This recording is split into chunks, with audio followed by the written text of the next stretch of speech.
सुहेल वड़ाइच साहब, आपसे शुरू करना चाहेंगे।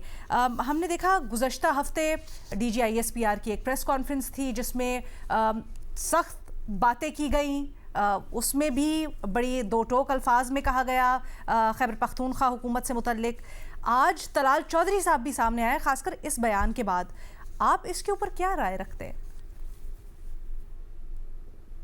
देखिए, पहली तो कुछ अवलीन शराइत होती हैं किसी भी रियासत की। अगर रियासत ना हो, जब उसकी फौज ना हो, और तो ना उस मुल्क में जमहूरियत आ सकती है, ना उसमें सियासी जमातें का वजूद होता है, ना उसमें कुछ सियासत हो सकती है।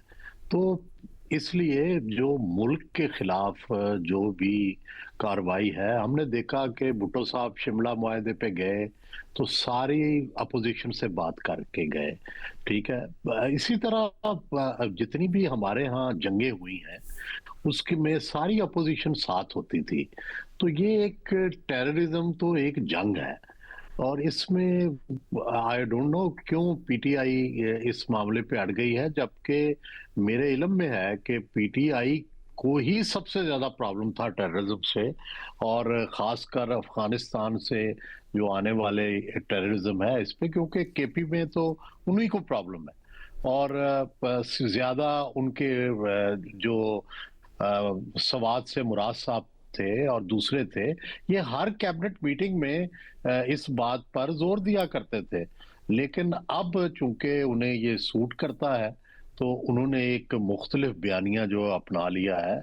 और मेरी इमरान खान साहब से भी खुलकर एक दफा बात हुई थी, और जिसमें उन्होंने इत्तफाक किया था कि जो तालिबान का जो टेरर है इसको सबने जॉइंटली इसका मुकाबला करना है।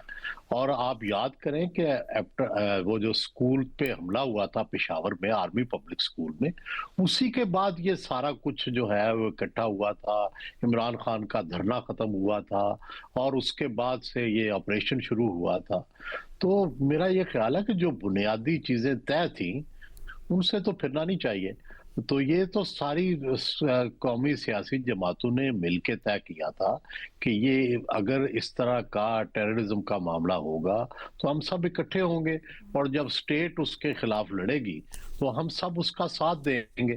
तो मेरा ख्याल है कि इससे एक तो वो अपना रास्ता और मुश्किल बना रहे हैं। पहले ही 9 मई की जो गलती है उसका एतराफ ना करना और उसको मदावा ना करना, वो गले में हड्डी बन के अटका हुआ है। अगर ये उसी वक्त उसका मोहतरमा बेनजीर भुट्टो ने हल निकाला कि जुल्फकार जो अल जुल्फकार था उससे उन्होंने किनारा किया, उससे अलग अपनी सियासत की। मियां नवाज शरीफ के ज़माने में एक बड़ा वाकया हुआ था, सुप्रीम कोर्ट पे हमला हो गया, अदलिया ने उसके खिलाफ स्टैंड ले लिया, तो उन्होंने उनको सजाएं उन्हें दी और वो सजाएं पूरी हुई। उसके बाद उनके दो जो लोग थे वो वापस पॉलिटिक्स में आए।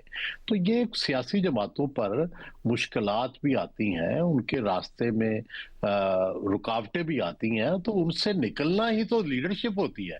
कि भाई जनरल ज़ियाउल हक के ज़माने में अल जुल्फ़कार आई तो एक मुल्क में शोर मच गया कि भाई ये क्या हो रहा है, लेकिन मोहतरमा बेनज़ीर भुट्टो ने उसका एक रास्ता निकाला, नवाज शरीफ ने भी रास्ता निकाला।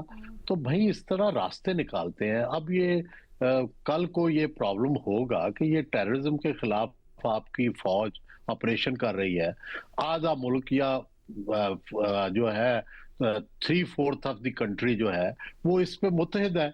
तो आप उसमें एक इख्तलाफी राय पैदा करके ना सिर्फ मुल्क की पॉलिसी में रखने डाल रहे हैं, बल्कि अपने लिए मुश्किलात पैदा कर रहे हैं और अपनी पार्टी के लिए। और वो लोग जो बेचारे जिनको पता भी नहीं है कि इस इशू पे क्या पीटीआई करने जा रही है, जिस तरह 9 मई का जो वाकया है वो चंद हजार अफराद ने कर लिया और उसके बाद सारी पॉलिटिक्स को उन्होंने फंसा दिया, और पॉलिटिक्स उस वक्त से फंसी हुई है। अब ये स्टेट को भी फंसाना चाहते हैं। मेरा ख्याल है कि ये रवैया कोई दानिश इस्तेमाल नहीं करते, कोई अक्ल, कोई माजी के तजर्बात इनको इस्तेमाल कर लें तो शायद कोई बेहतर रास्ता उन्हें नजर आ जाए।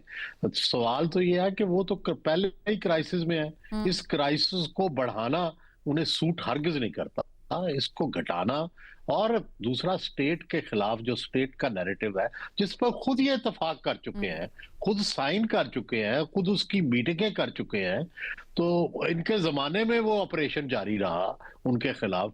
तो अब नया क्या हुआ है कि जिससे ये डिसोसिएट कर रहे हैं? तो मेरा ख्याल है कि इनको दोबारा से सोचना चाहिए, वगरना जाहिर है स्टेट ने तो ऑपरेट करना है। जो दहशतगर्द है ये तो नहीं हो सकता कि वो हमले करते रहे और स्टेट हाथ बांध कर बैठी रहे। तो ये तो मामला चलना है, इन्हें ही विथड्रॉ करना पड़ेगा या अपनी पॉलिसी को अमेंड करना पड़ेगा।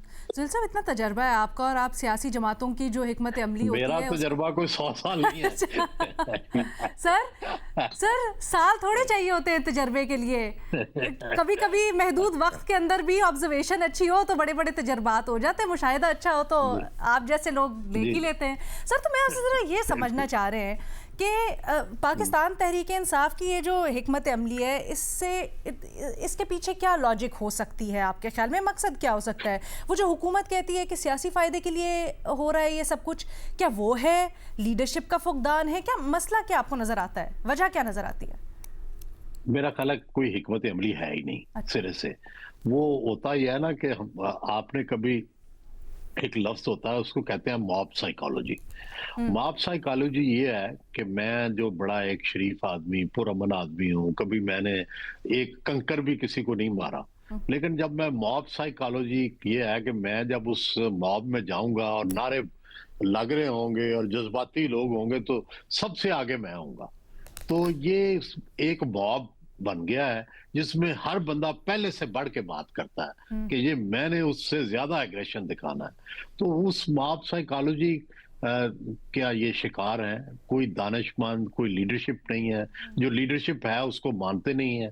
जो खान साहब खुद लीडर अपॉइंट करते हैं वो भी फिर ज्यादा से ज्यादा कोशिश करते हैं कि हम एग्रेसिव रहें, एक दूसरे से बढ़ के बात करें।